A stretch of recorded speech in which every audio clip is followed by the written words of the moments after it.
wellness revolution starts now. Hello, this is Dr. Hotze. Welcome to our program today. It's my privilege to have one of our guests on the program today, Emily Stellfox. Emily lives in Florida right now, I think in the Tampa area. Isn't that right? We're down south in Pompano Beach. Pompano Beach, okay. So, but she's in Florida, originally from Texas, and they moved to Florida. And she came in as a guest in September of 2023. So, Emily, why don't you just kind of lay out the background? What was going on in your life at that time? You were 38 years old, I think, when you came in initially. You'd had 3 or 4 children? I just had my third child at 37. So when I first originally came in, everything just didn't seem like it went back to normal after having my little Riesling, who's our number 3. How I felt when I had my first 2, I just wasn't able to bounce back, I guess is the best way to say it. So my first initial thought was it must be something to do with thyroid or hormones. I'm getting older, but I need some help someplace in getting back to where I considered my normal would be to be able to function, sleep properly, take care of my family. So that was when I originally contacted Dr. Hotze's office and just said, hey, I'm having this array of symptoms. I don't know what they are. It could be hormone. It could be something else. But that's where I wanted to start. Let's go over the symptoms that you were experiencing. First, let's talk about menstrual symptoms. Had you had any change in your menstrual cycle? Yeah, I went from having a fairly normal period to now having a very heavy one. And it would last how many days would your periods last? It's fairly normal. It was about 7 days, but it was very heavy, not normal to what I had originally experienced. And this occurred after your third child? Yeah, this was after Riesling. Okay.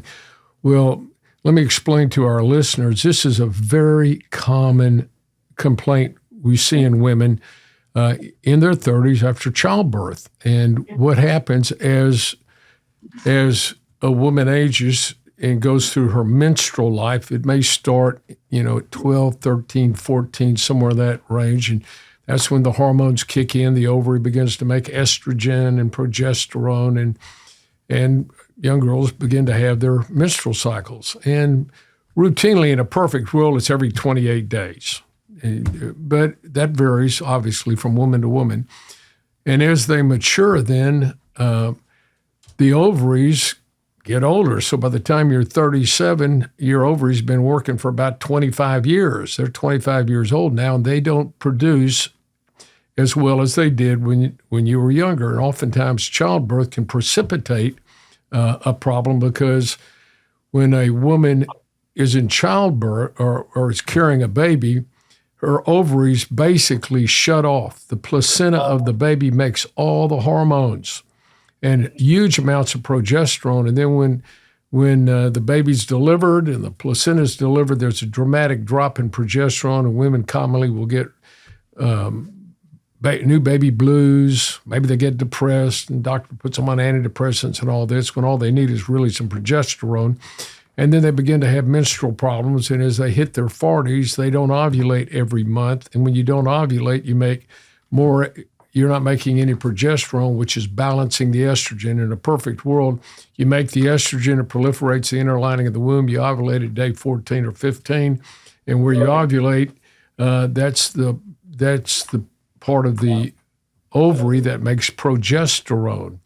And the progesterone then balances out the estrogen and matures the inner lining of the womb. If there's no pregnancy, the hormones stop, slough the inner lining of the womb, and start over. And what happens is women mature, they become estrogen dominant. They don't make as much progesterone, and their periods tend to get heavier. They get cramping. They get headaches. They get fibrocystic breast disease. They get mood swings. That may start 2 or 3 days before the period, may start 2 weeks before their periods. So these are symptoms that we commonly see in women as they're marching through their menstrual life. And then by the time you hit on an average of 50, you quit making your hormones altogether. And that's a whole nother story of how we treat that. So this is what you experienced at 37 or 38, Emily, is very, very common. We see this commonly all the time. Had you talked to any of your physicians back home? You were from Saline, Texas, I believe, right? Yes, Salina. By the way, where is Saline? So it's North Dallas. Okay.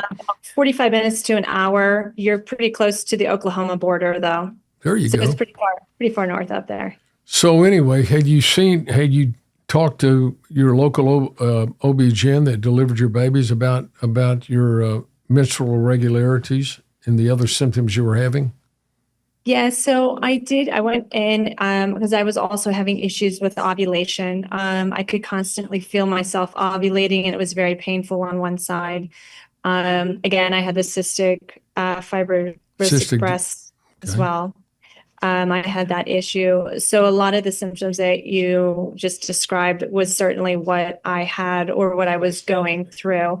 And they just kind of said, that's what happens. We'll watch it. I ended up doing ultrasounds to make sure that there was nothing on the ovaries or fibroids in the uterus, and everything came back normal and clear. But yeah, I was still having some pain throughout my cycle. So, but he didn't really prescribe any treatment. He said, we're just going to watch it, and this is commonly what happens, and, this is what you're going to have to learn to live with, I guess, basically. Yep, pretty much. So now, also, you had mentioned that you had developed some allergic problems as well. You were developing some hives. You had problems with certain foods you ate. You even started to have some wheezing and asthma. Yeah, so I thought it was very strange that at 37 I would develop asthma as an adult, but I was starting to see a pattern with different foods that I would eat. I would literally break out in hives all over my body. And it was terrifying because eventually the medication that I was taking was no longer even helping keep it at bay. And what were you taking? Claritin? I was on Claritin, I was on Allegra. I just kept switching things up to see if I could get some reprieve from the hives. And they kept coming. So then when I finally went to see Dr. Ellsworth, he was the one that said, I think that you have some issues with potentially leaky gut as well as maybe some environmental allergies. Right. Now, this is another important point I want to stress to our listeners. I went into allergy treatment after listening to women like Emily who would come in and say, I never had allergies before, but after my last baby, ever since then, I've had allergies.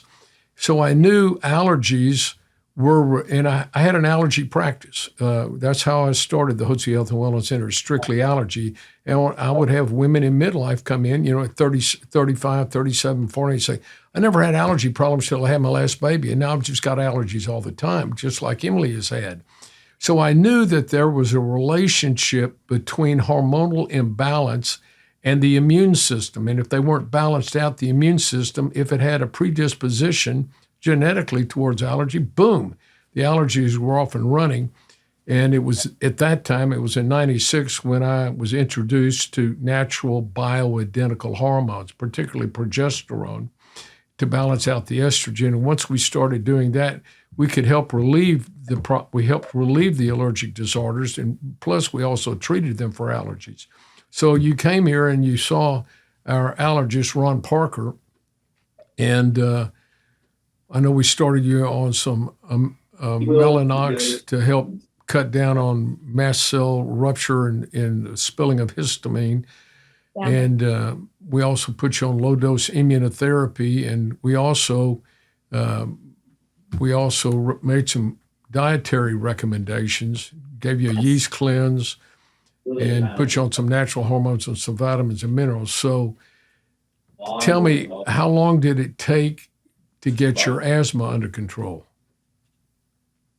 So the asthma, once I cut out gluten fully out of my diet, the asthma quickly subsided. I'm I sorry, when you realized cut what out of your diet? gluten. Gluten, right. Yeah. Wheat So product, gluten's in wheat. So, yes, any wheat products. Once I cut that out, I started finding relief from the asthma. Not necessarily the hives, though. I still had issues with the hives.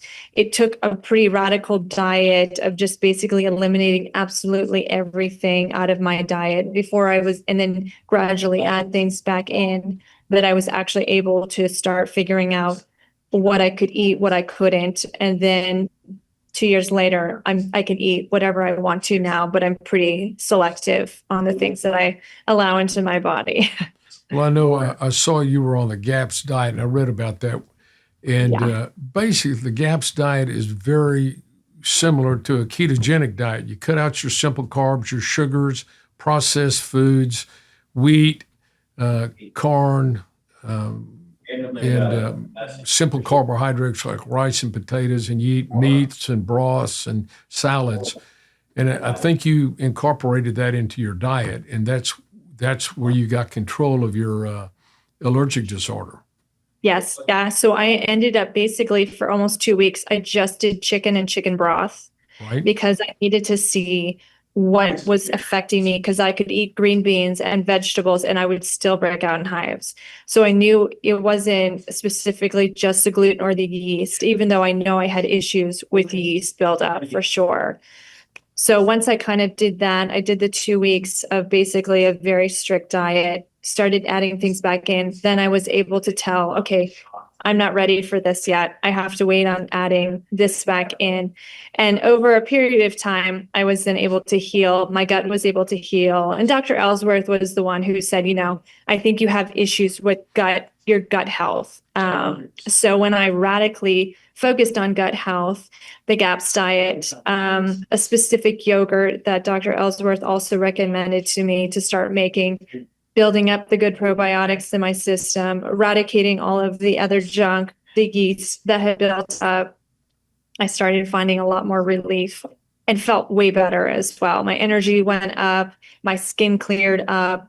There was just a radical health difference. My period got better over time too. And you were on progesterone too, right? Yes. Okay. Yeah. Just a low dose progesterone. Right. Well, this is really instructive about food allergies. Many people have food allergies that are totally unrecognized. So they get drainage, they get cough, they get congestion, maybe they get asthma, maybe they get some skin rashes or hives and those sort of things. Some people have worse food allergies. Some people to peanuts, can cause a severe allergic reaction, or to shrimp or some other things like that. But it's the most important thing an individual can do is clean up their intestinal system. And that's really the large colon where your good, healthy bacteria are. And over time, whenever you take an antibiotic, you're killing off normal bacteria. Yeast overgrows. You get leaky gut syndrome, and some of the toxins begin to leak into the bloodstream. It can cause autoimmune disease. And you developed Hashimoto's thyroiditis, where you had antibodies to your thyroid gland. Yep. And so doctor didn't start you on any thyroid initially, I don't think, did he? No, I've never been on any thyroid medication. Okay. But tell us in what happened. Dr. Ellsworth was concerned that some of your symptoms weren't resolving, and he recommended you get an ultrasound of your thyroid gland. And tell us what they found. Yeah. So to prove that the Hashimoto's was there, he wanted to see some deterioration of the thyroid, which they certainly found. They saw that my thyroid I was attacking it. So that's what Hashimoto's is. It's an autoimmune, you attack your thyroid. So he sent me in for an ultrasound. The ultrasound proved that there had been deterioration, like he thought, but I also had two large nodules on the left side of my thyroid. And pretty much right away, he said, these look suspicious. They came back as suspicious, and he just said, we'll wait. We need to see if they continue to grow.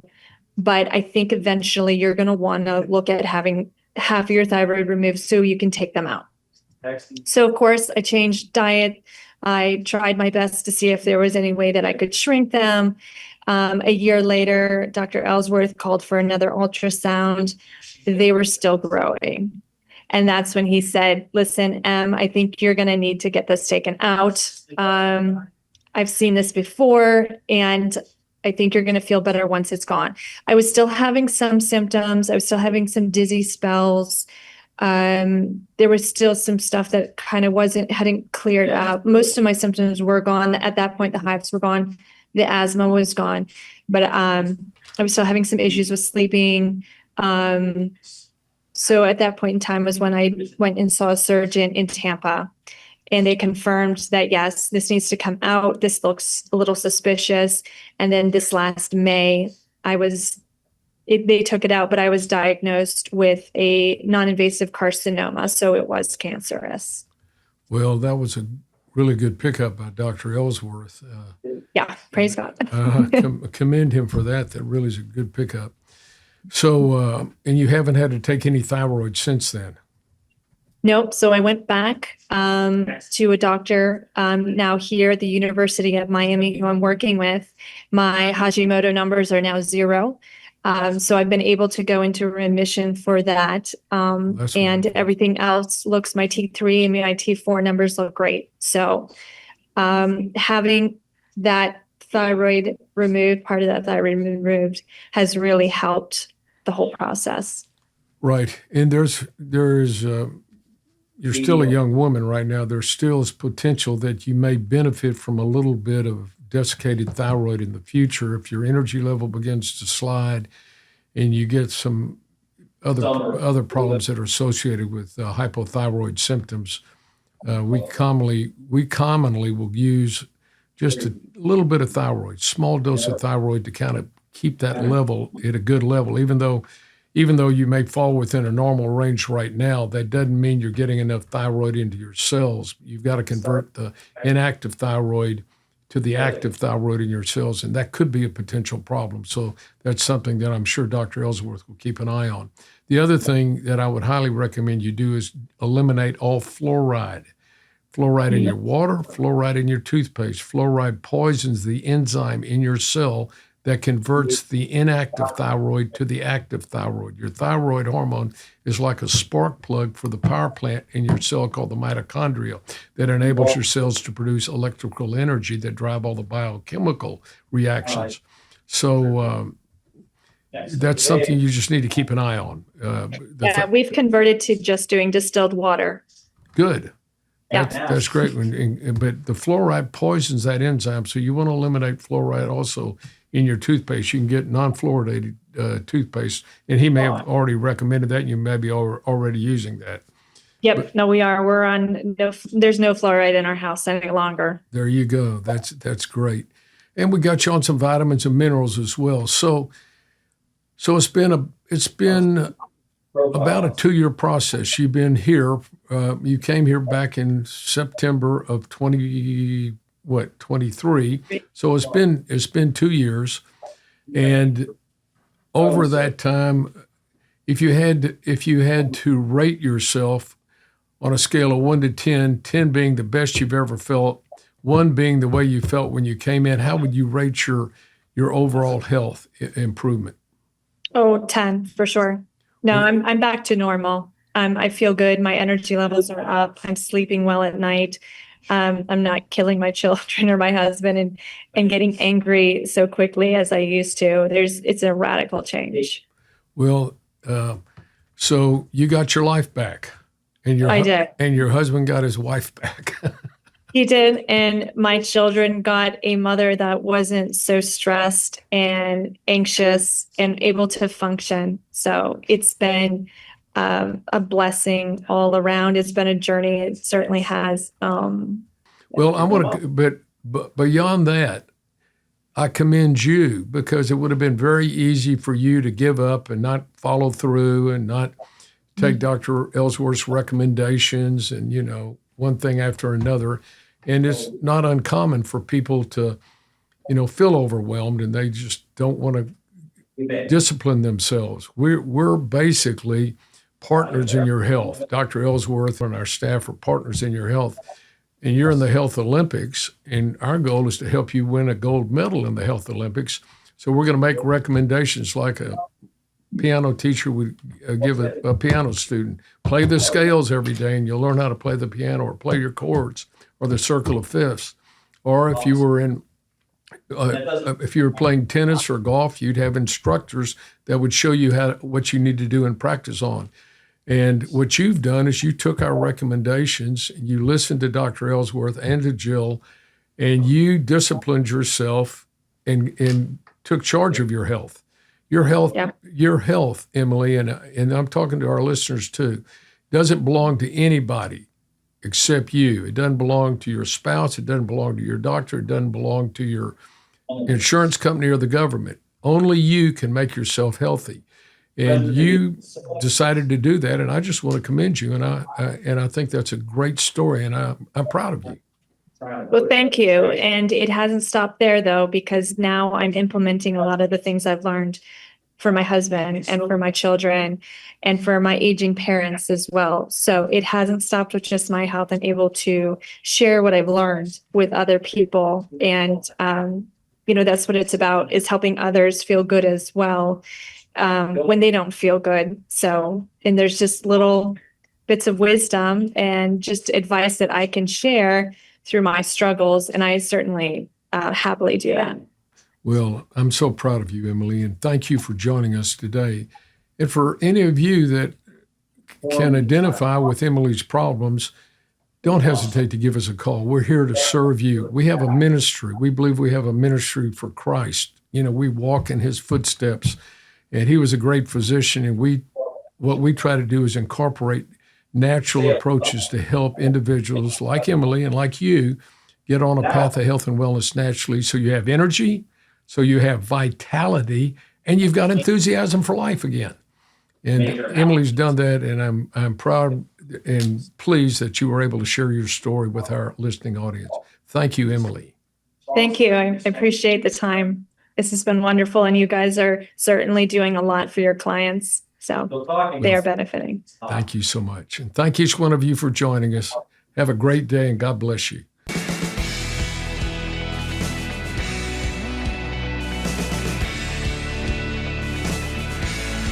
At Physicians Preference Pharmacy, we believe that personalized medical treatment and customized medications are the best way to help you achieve your healthcare goals. Sometimes this requires adjusting the dosage form of the medication from something like an oral capsule to a tablet which dissolves underneath the tongue. This is called a sublingual tablet. Sub meaning under, lingual meaning tongue, under the tongue. And there are several reasons why your doctor may want your medications to be custom-made into a sublingual tablet. Perhaps you have trouble swallowing capsules or difficulty absorbing medications. With sublingual tablets, you still get the treatment you need in a way that is effective for you. Tablets made here at Physicians Preference Pharmacy are designed to dissolve fully under the tongue in just a few minutes and offer an additional option for you to achieve your healthcare goals.